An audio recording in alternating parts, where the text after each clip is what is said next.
నీ కింద ఇలా పెట్టేసేసుకొని ఇలా కిందికి ఈ బాల్ ను ప్రెస్ చేసేసి ఈ మజిల్ ను కాంట్రాక్ట్ చేసేసి టైట్ గా కావాలి. మనం ఎక్సర్సైజ్ చేస్తున్నప్పుడు ఏంటంటే ఇది ఐసోమెట్రిక్ ఎక్సర్సైజ్. ఈ ఎక్సర్సైజ్ చేస్తున్నప్పుడు ఏంటంటే మజిల్ అనేది టైట్ గా రావాలి. ఈ నీ జాయింట్ ను కిందికి ప్రెస్ చేసేసి ఈ మజిల్ ను కాంట్రాక్ట్ చేసేసి 10 సెకండ్స్ అనేది హోల్డ్ చేయాలి.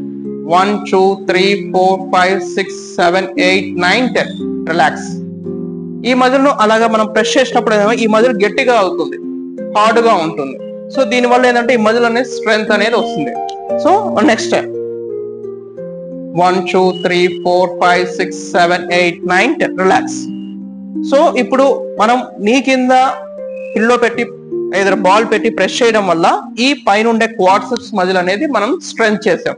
నెక్స్ట్ ఏంటంటే మనకు బ్యాక్ సైడ్ ఉండే మజిల్ కూడా మనకు స్ట్రెంగ్త్ అనేది కావాలి. దీనికోసం ఏంటంటే ఈ బాల్ ను ఈ యాంకిల్ కింద పెట్టుకొని ప్రెస్ చేస్తాం. కొందరికి నీ జాయింట్ పెయిన్స్ బాగా ఉన్న కండిషన్స్ లో కానీ, పోస్ట్ ఆఫ్ ACL రీకన్స్ట్రక్షన్ అయిన కండిషన్స్ లో కానీ, తర్వాత TKR అయిన కండిషన్ అంటే పోస్ట్ ఆఫ్ అయిన విత్ ఇన్ 1 వీక్ 10 డేస్ లోపల కండిషన్స్ లో కానీ ఇక్కడ సపోర్ట్ ఉండి మనము ఈ హ్యామ్స్ట్రింగ్స్ అనేది ఐసోమెట్రిక్స్ అనేది చేయాల్సి వస్తుంది. ఇక్కడ ఏంటంటే మనం ప్రెజర్ తో మనం ఇక్కడ బాల్ ను ప్రెస్ చేసినప్పుడు నీ వైపు కనుకో యాంకిల్ ఇలాగా చేస్తున్నప్పుడు ఏంటంటే మనం ఇది లేకోకుండా ఇలా ప్రెస్ చేసామంటే ప్రెజర్ అంతా కూడా ఇక్కడ పడుతుంది. సో దీని వల్ల ఏంటంటే ఎదురు లిగమెంట్ స్ట్రెయిన్ అయిన కండిషన్, సివియర్ ఆస్టియోఆర్థరైటిస్ కండిషన్ లేదా TKR కండిషన్స్ లో ఇక్కడ అనేది మనకు కొంచెం స్ట్రెయిన్ ఎక్కువ అయ్యే ఛాన్సెస్ ఉంటుంది. సో అందుకోసం ఏంటంటే మనం అక్కడ పెట్టుకునే దానికన్నా కొంచెం వెయిట్ తక్కువ ఇక్కడ మనం నీ జాయింట్ కి సపోర్ట్ ఇచ్చుకుంటూ మనం అక్కడ హ్యామ్స్ట్రింగ్స్ అనేది చేసుకోవాల్సి వస్తుంది. సో యాంకిల్ నీ వైపు కనుక్కోవాలి. సో అనుకున్న తర్వాత ఈ మెడమ కింద ఏదైనా పిల్లో గానీ బ్లాంకెట్ గానీ ఏదైనా ఒక ఆబ్జెక్ట్ అనేది కింద పెట్టుకొని కిందికి ప్రెస్ చేయి, డౌన్ కి ప్రెస్ చేయి. ఇప్పుడు back of the thigh muscle అనేది దీన్ని హ్యామ్స్ట్రింగ్స్ అంటారు. ఈ మజిల్ అనేది కాంట్రాక్షన్స్ అనేది ఇలా మనం ప్రెస్ చేసినప్పుడు కాంట్రాక్షన్స్ అనేది జరుగుతాయి. సో ఇలా కాంట్రాక్ట్ అయినప్పుడు గట్టిగా హార్డ్ గా అయినప్పుడు మనం చేస్తున్న ఎక్సర్సైజ్ కరెక్ట్ గా చేస్తున్నట్టు. ఇలాగా 10 సెకండ్స్ హోల్డ్ చేసేసి మనం రిలాక్స్ కావాలి. 1 1 2 3 4 5 6 7 8 9 10 రిలాక్స్. సో ఇది మనం హ్యామ్స్ట్రింగ్స్ ఐసోమెట్రిక్ ఎక్సర్సైజ్ అనేది చేసాం. నెక్స్ట్ సేమ్ ఆపోజిట్ లెగ్ కూడా సేమ్ ఇలాగే ప్రెస్ యాంకిల్ ఎప్పుడే కానీ నీ వైపుకి ఉంచుకో. Press 1 2 3 4 5 6 7 8 9 10 relax. And again 1 2 3 4 5 6 7 8 9 10. ఇది అబ్జర్వ్ చేస్తే ఇక్కడ బాగా హార్డ్నెస్ అనేది బాగా వస్తుందండి.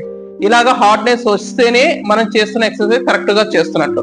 కొందరు ఎలా చేస్తారంటే ఇలా హార్డ్నెస్ ఇలాగా మనము 10 టైమ్స్ చేయమన్నారు అని చెప్పేసి చాలా మంది పేషెంట్స్ వస్తుంటారు. సో ఈ పేషెంట్స్ జనరల్ గా ఎలా చెప్తారంటే ఇప్పుడు నేను చెప్పిన తర్వాత జనరల్ గా వాళ్ళు నీ కింద టవాల్ పెట్టుకొని ఏదైనా పిల్లో పెట్టుకొని చేయమని చెప్పిన కండిషన్స్ లో 10 సెకండ్స్ హోల్డ్ చేయమంటే వాళ్ళకి కమ్యూనికేషన్ ప్రాబ్లం వల్ల వాళ్ళు ఎలా చేస్తారంటే నీ అప్ అండ్ డౌన్ చేయి, ప్రెస్ చేసి వదిలేసే ప్రెస్ కంటిన్యూ ప్రెస్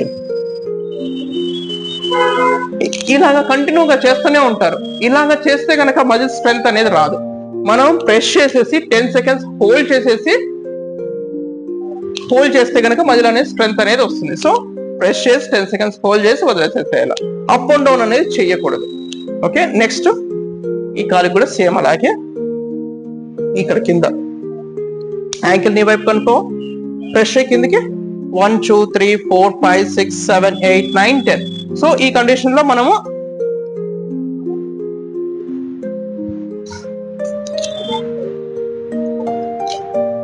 సో ఇక్కడ మన థైకి ఫ్రంట్ మజిల్ క్వాడ్రిసెప్స్, థైకి బ్యాక్ మజిల్ హ్యామ్స్ట్రింగ్స్ ఈ రెండింటిని మనము స్ట్రెంథనింగ్ చేసాం. ఇప్పుడు నెక్స్ట్ ఏంటి, మనకు థైకి లోపల ఉండే మజిల్ అడక్టార్స్ అంటారు, థైకి బయట ఉండే కండరాలను అబ్డక్టార్స్ అంటారు. సో ఈ రెండింటి మజిల్ను కూడా మనం స్ట్రెంత్ చేయాలి. నీ జాయింట్ ను సపోర్ట్ చేసేవి మెయిన్ గా చెప్పాను కదా, క్వాడ్రిసెప్స్, హ్యామ్స్ట్రింగ్స్, అడక్టార్స్, అబ్డక్టార్స్. ఈ 4 మజిల్స్ ఎప్పుడైతే మనకు స్ట్రెంత్ అనేది బాగుందంటే నీ జాయింట్ మీద అనేది ప్రెజర్ అనేది తక్కువగా ఉంటుంది. సో దీనివల్ల నీ పెయిన్స్ అనేది వచ్చే ఛాన్స్. సో ఇందాక మనము క్వాడ్రిసెప్స్ కు, హ్యామ్స్ట్రింగ్స్ కు ఐసోమెట్రిక్స్ చేసాము. సో ఇప్పుడు ఏంటంటే ఈ లోపల ఉండే అడక్టార్స్ కూడా మనము ఐసోమెట్రిక్ ఎక్సర్సైజ్ చేద్దాం. సో ఇక్కడ రెండు కాళ్ళు కొంచెం మర్చుకో, ఈ రెండింటి మధ్యలో పిల్లో పెట్టేసుకొని ప్రెస్ చేసి 10 సెకండ్స్ హోల్డ్ చేయాలి. 1 2 3 4 5 6 7 8 9 10. రిలాక్స్. అగైన్ 1 2 3 4 5 6 7 8 9 10. సో ఇలా చేయడం వల్ల ఏంటంటే ఇక్కడ లోపల ఉండే అడక్టర్స్ మజిల్స్ అనేది స్ట్రెంత్ వస్తుంది. సో నెక్స్ట్ కొంచెం అటువైపు జరుగు. ఇప్పుడు అబ్డక్టర్స్. సో దీనికి నేను ఇక్కడ డెమోన్స్ట్రేషన్ చేయడానికి నాకు కొంచెం ఇబ్బందిగా ఉంది. సో ఈ మజిల్ అనేది నేను చేసి చూపిస్తాను. మోకాలు మర్చుకో, కొంచెం ఇక్కడ పిల్లో పెట్టుకున్నావు కదా, సో ఇలాగా ప్రెస్ చేసినప్పుడు 10 సెకండ్స్ హోల్డ్ చేసినప్పుడు ఏంటంటే ఈ సైడ్ ఉండే మజిల్ అనేది స్ట్రెంత్ అనేది వస్తుంది. సో 10 సెకండ్స్ హోల్డ్ చేయాలి. 1 2 3 4 5 6 7 8 9 10. రిలాక్స్. సో ఇలాగా అదే దీనికి కూడా సేమ్ అలాగే సైడ్ కు వాల్ సపోర్ట్ తీసేసుకొని కొంచెం నీ బెండ్ చేసేసుకొని బాల్ ఇలా పెట్టేసుకొని వాల్ సపోర్ట్ తీసుకొని ఇలా ప్రెస్ చేసి 10 సెకండ్స్ హోల్డ్ చేసేసి వదిలేలా, అలాగా 5 సెట్స్ లాగా చేసుకోవాలి. అండ్ నెక్స్ట్ ఇవి isometric exercise. Next multiple angle isometrics ఉంటుంది, కూర్చో. సో ఇది సిట్టింగ్ పొజిషన్ లో మల్టిపుల్ యాంగిల్ ఐసోమెట్రిక్స్ అంటారు ఈ ఎక్సర్సైజ్. సో ఈ పొజిషన్ లో పాదం నీ వైపు కనుకో, స్ట్రైట్ గా కాలు పైకి లిఫ్ట్ చేయి. ఇక్కడ 10 సెకండ్స్ హోల్డ్ చేసుకోవాలి. ఎడ్జ్ ఆఫ్ ద బెడ్ లోనే ఉండాలి. నీ జాయింట్ అనేది ముందుకు వెళ్ళడం కానీ మరి పూర్తిగా బ్యాక్ ఉండడం కానీ చేయకూడదు. అండ్ నెక్స్ట్ ఏంటంటే బ్యాక్ అనేది ఎప్పుడే కానీ ఈ ఎక్సర్సైజ్ చేస్తున్నప్పుడు బ్యాక్ స్ట్రైట్ గా ఉండాలి. సపోర్ట్ అనేది హ్యాండ్ సపోర్ట్ అనేది కౌచ్ ఆర్ బెడ్ సపోర్ట్ అనేది తీసుకోవాలి. బ్యాక్ స్ట్రైట్ గా ఉండాలి. నీ అనేది స్ట్రైట్ గా పైకి లిఫ్ట్ చేయాలి. పైకి లిఫ్ట్ చేసేసి 10 సెకండ్స్ అనేది హోల్డ్ చేయాలి. 1 2 3 4 5 6 7 8 9 10. కొంచెం కిందికి డౌన్ చేయి. అలా కాదు, ఇప్పుడు 3 యాంగిల్స్ లో పైకి వెళ్ళాలా, 3 యాంగిల్స్ లో కిందికి రావాలి. సో ఇక్కడ ఏంటంటే ఇది, సో ఇక్కడ ఈ అబ్బాయికి ఏంటంటే ఈ హ్యామ్ స్ట్రింగ్స్ అనేది బాగా టైట్ గా ఉన్నాయి. సో దానివల్ల ఏంటంటే పూర్తిగా పైకి లిఫ్ట్ చేయలేకపోతున్నాడు. సో ఇక్కడ ఏంటంటే ఇంతవరకు బ్యాక్ స్ట్రైట్ గా ఉండు, ఎంతవరకు వస్తుందో మనకు అంతవరకు అనేది ఆ యాంగిల్ పెట్టేసుకొని 10 సెకండ్స్ హోల్డ్ చేయాలి. 1 2 3 4 5 6 7 8 9 ఒక 5 to 10 డిగ్రీస్ కింది కను, 10 డిగ్రీస్ కింది కను. ఓకే, ఇప్పుడు 10 సెకండ్స్ మళ్ళీ హోల్డ్ చేయాలి. 1 2 3 4 5 6 7 8 9 10. కంప్లీట్ గా కిందికి దించేసి మళ్ళా పైకి స్లోగా కొంచెం పైకను. యా 1 2 3 4 5 6 7 8 9 10. మళ్ళీ కొంచెం 1 2 3 4 5 6 7 8 9 10. 1 2 3 4 5 6 7 8 9 అంటే 3 స్టెప్స్ గా అప్, 2 స్టెప్స్ డౌన్. ఈ విధంగా ఎక్సర్సైజ్ అనేది మల్టిపుల్ యాంగిల్ ఐసోమెట్రిక్స్ అనేది చేసుకోవాల్సి వస్తుంది. సో దీని వల్ల ఏంటంటే ఈ థై మజిల్ అనేది స్ట్రెంత్ అనేది వస్తుంది. నెక్స్ట్ ఈ కాలు కూడా అలాగే చేయి, స్ట్రైట్ గా 3 యాంగిల్స్ లో 1 2 3 4 5 6 7 8 9 10. కొంచెం 1 2 3 4 5 6 7 8 9 10. మాక్సిమం 1 2 3 4 5 6 7 8 9 10. కొంచెం కిందికి అనుకో. 1 2 3 4 5 6 7 8 9 10. అగైన్ 1 2 3 4 5 6 7 8 9 10. రిలాక్స్. ఇప్పుడు 1 టైం చేశాడు, సో అలాగా మనం 5 టైమ్స్ అనేది చేసుకోవాల్సి వస్తుంది.